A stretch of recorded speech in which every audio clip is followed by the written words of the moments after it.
Bonjour mes petits sahbis, j'espère que vous allez bien. Aujourd'hui je vais tâcher de faire des efforts pour regarder droit devant moi et non pas l'écran de retour parce que c'est vrai que c'est très chiant. Donc aujourd'hui, comme prévu, on se retrouve pour tester le Swamp Patine, correcteur de blond, formule bleue, correction des reflets jaunes ou orangés à rincer. Aussi, j'ai reçu une huile d'argan, Argan Oil, Larganian, du site larganian.com. Il y avait une dame qui m'avait contacté, seulement j'attends qu'ils me donnent les liens des produits parce que je ne les trouve pas sur leur site. Après, j'ai reçu une crème hydratante anti-aging, toujours du même. Donc, je les remercie au passage. Je l'ai testé, ça fait 2-3 jours. Et franchement, je suis choquée comment elle m'hydrate. C'est un truc de malade. En plus, vous gardez l'hydratation vraiment longtemps.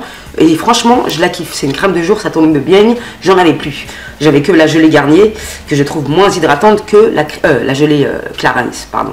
Elle est bien, elle est très bien, mais je la trouve moins hydratante que la crème de chez Clarins. Bref, petite parenthèse, j'ai fait ce make-up aujourd'hui.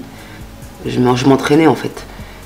Parce que je vais faire ma première collab et je vais m'entraîner à chercher des maquillages un peu qui sortent de l'habitude. Bref, et c'est pour ça que je porte ce violet. Je sais, on met pas le rouge à lèvres plus les yeux, mais je trouve que ça va. J'ai mis du blanc, donc je peux me permettre d'accentuer la bouche, je pense. Enfin bref, ça change des habitudes internationales. Je porte le rouge à lèvres de chez Make-up Revolution en Scandalous Shade. Et franchement, j'ai bu un café et tout, il n'a pas bougé. Donc je trouve que la tenue est plutôt pas mal. Petite rectification de ma part parce que j'ai fait une erreur internationale à Sarbi et je m'en excuse profondément. Mais moi ça m'a pas fait de mal et je continuerai à procéder comme je le faisais auparavant. Bref, l'huile essentielle, il faut diluer 12 gouttes d'huile essentielle de menthe poivrée dans 473 ml de shampoing. Ou ajouter 4 à 5 gouttes d'huile essentielle de menthe poivrée dans votre vaporisateur. Bref. Donc voilà, je voulais rectifier ça parce que, et je remercie ma sahbi qui m'a fait la remarque et franchement j'étais bornée sur ce coup là, je m'en excuse vraiment réellement. J'ai fait de la lecture et je me suis aperçu que je m'invente une vie toute seule et il faut faire très attention avec les huiles essentielles parce qu'on peut être allergique et il y a marqué ne pas appliquer sur le crâne. Bon, je suis pas morte, ça fait au moins 200 ans que je le fais. Bref, trêve de plaisanterie. Bref, sinon vous pouvez très bien prendre une cuillère ou 2 cuillères à soupe d'huile de coco quand vous faites votre masque et mettre 7 gouttes d'huile essentielle de menthe poivrée dans cette préparation. On passe à la suite. Pour avoir plus de facilité à appliquer le produit, je vais le mettre dans un récipient et je vais l'appliquer au pinceau. Voilà ce que ça donne. Tout en violet aujourd'hui, à Sarbi, on est accordé avec notre produit capillaire. Attention, si vous avez les cheveux platines, je vous déconseille.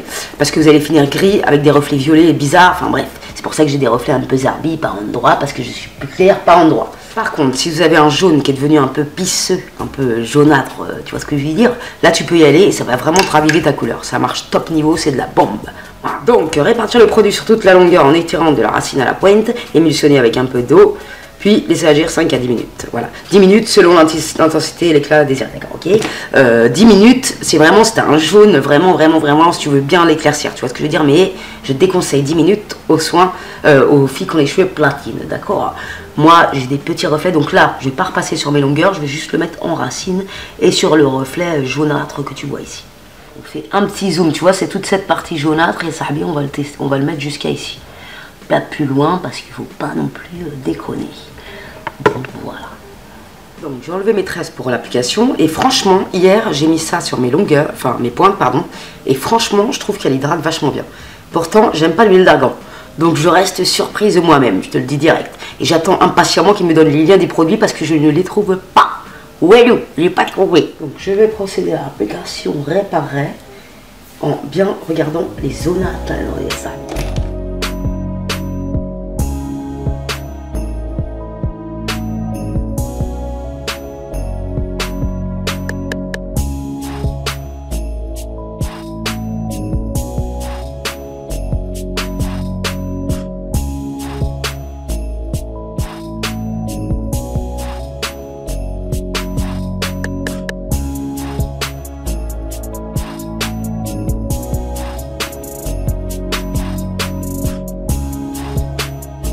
Après, vous émulsionnez avec un peu d'eau, vous frottez et vous attendez 5 minutes. Je précise que j'ai pas mis de gants et c'est mon problème, mais normalement il faut en mettre. Donc voilà ce que ça donne, ça atténue un petit peu, mais je pense qu'il faut que je le refasse au moins une fois. Ça a quand même atténué un petit peu, je trouve. N'hésitez pas à me dire ce que vous en pensez. Moi, je trouve que franchement, ça atténue un peu les reflets jaunes pisseux. Mais comme vous pouvez le voir, il y a une Sarbi qui m'a demandé si ça agissait sur les racines. Et comme tu peux le constater avec Tata, ça n'agit pas sur les racines foncées. Et c'est un brin normal, on va dire. Mais moi, je trouve que ça atténue un peu le jaune pisseux, je trouve. N'hésitez pas à me dire ce que vous en pensez, mais ça. Après, je vais remettre l'huile d'argan vu que je suis en train de la tester en ce moment. Et comme vous pouvez le constater, ça m'a aussi patiné un peu les longueurs, puisque j'ai des mèches un peu blanchâtres. Voilà, mais moi ça me dérange pas, j'aime bien. Ça contraste un peu ma race, on va dire ça comme ça. Voilà. Bref, donc conclusion. Moi je trouve ce produit très bien, je vous le conseille. Voilà, ça atténue le jaune vraiment comme il faut. Bon là, il faudra que je le refasse encore une fois parce qu'à mon avis, il était tellement pisseux, il date depuis 250 ans, donc il avait besoin de 2 fois. Bref, n'hésitez pas à me dire ce que vous avez pensé du rouge à lèvres, du make-up, et je ferai sans doute le tutoriel. Et aussi, j'avais fait un chignon à l'arrache et je vais le faire maintenant parce qu'on m'a demandé. C'est vraiment très simple. En fait, on fait une queue de cheval. Après, avec des bourbipiens. Pour créer du volume ici, on fait ça. On va se quitter là-dessus mes sahbis et j'espère que cette vidéo vous sera utile et vous aura plu. Je vous fais des gros bisous et à bientôt pour de nouvelles aventures.